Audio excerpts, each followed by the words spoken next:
About time I did a video on the RC Pro 2 controller. I've had it quite a while now, probably talking about nearly a year maybe, to check that. I suppose what it's all about really, would I recommend this to the ordinary drone flyer?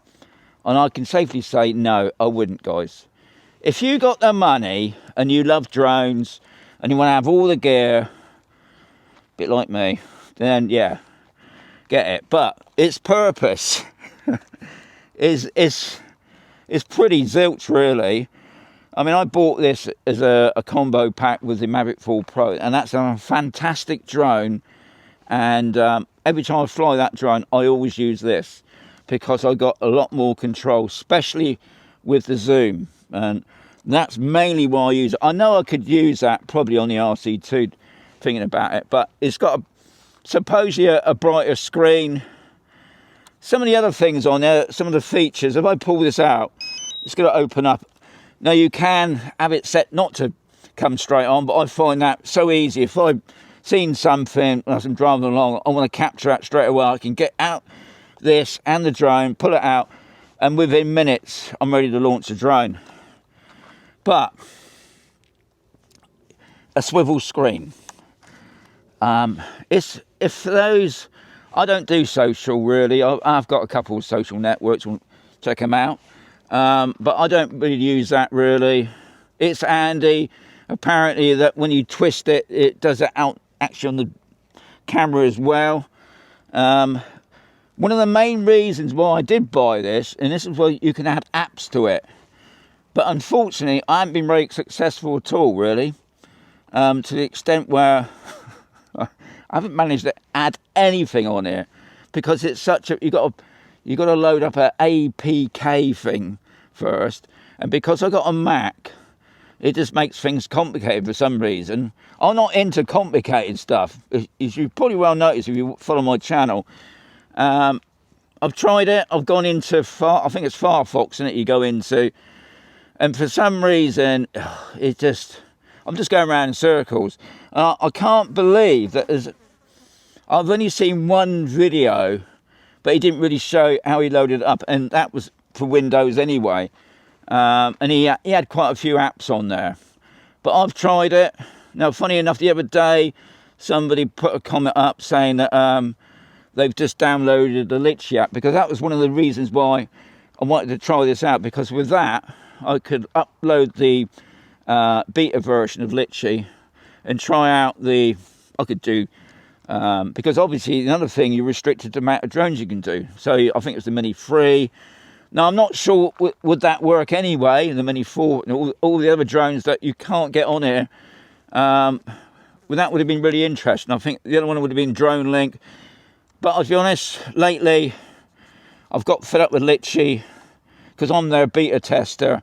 They just give me a new update on the camera settings. Anyway, I can't get it to work that way.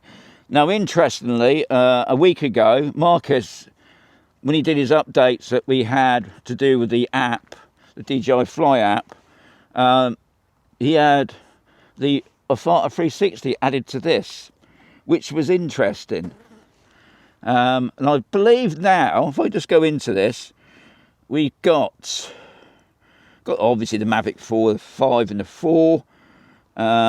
We got that again. We got the Air 3S. Now I didn't know the Air 3S had been added, so that's because a lot of people have been moaning about that. The Air 3S, obviously got the Air 3, and that's it. It's such an expensive controller, but you're limited to quite a few drones really. Not many drones at all. But Marcus from the US, and I think a lot of people in the US had noticed it, that they uploaded the Afata 360, which is good to know. It's obviously going to come, but for some reason they must have pressed the wrong button or something, because Marcus could obviously connect the drone to this.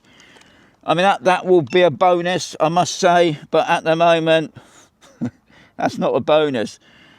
So I'm pretty displeased with it, really, and it'd be interesting to know what you guys think about the RC Pro 2 controller. Yeah.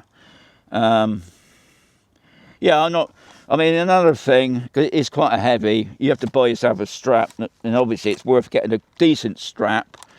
Yeah, it's heavy, but then you expect that. Obviously, you supposedly got better mileage, but yeah, but it'd be great, guys, if you could let me know what your thoughts are on this. And obviously, for those people still thinking about buying one, I think if you're a professional photographer, say, yeah, it's worth getting, because you got more control of the drone. You got a few more dials. I'm not going to go into all the stuff on here, but yeah. But if you're like a hobbyist and you've got, like, say, the Mini 2, and maybe you've got the Lito X1, because that won't be on here, then there's no point in getting it, is there? And I can't believe that there's hardly any videos out there showing you how to upload the apps, because that would be really important, I think. Especially another thing, like a weather app or something. Because, yeah, that would be handy. But anyway, I'll leave that to you guys. So what you think? As always, there's going to be another video very sooner.